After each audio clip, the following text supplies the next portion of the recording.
Pemerintah Kota Makassar atau Pemkot Makassar meluncurkan program strategis mereka bertajuk Makassar Creative Hub atau MCH. Launching tersebut berlangsung di Anjungan Bugis Pantai Losari, Jalan Sumber Oku, Kota Makassar pada Sabtu 21 Juni 2025. Tampak hadir Wali Kota Makassar Munafri Arifudin, Wakil Wali Kota Makassar Alia Mustika Ilham. Tidak hanya itu, Ketua TPPKK Melinda Aksa dan mantan Wali Kota Makassar Ilham Arisinuddin juga ikut terlihat. Ada juga Wakil Ketua DPRD Makassar Andi Suharmika dan perwakilan Forkomibda lainnya. Wali Kota Makassar Munafri Arifudin menyatakan peluncuran MCH merupakan perwujudan dari janji dan komitmen pemerintah untuk menghadirkan ruang berkualitas bagi pengembangan SDM lokal.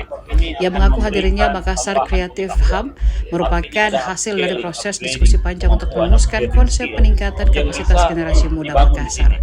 Bahkan, kata pria yang akrab disapa Api itu, survei untuk meluncurkan MCH tersebut dilakukan hingga ke luar negeri.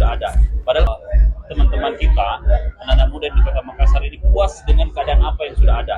Padahal mereka belum tahu ada tingkatan yang harus mereka lewati untuk bisa ke level yang lebih tinggi lagi. Nah, ini kita harapkan pengetahuan itu bisa didapatkan di tempat ini. Sertifikasinya Pak dari pihak siapa saja? Download Tribun X sekarang, menghadirkan lokal menjadi Indonesia.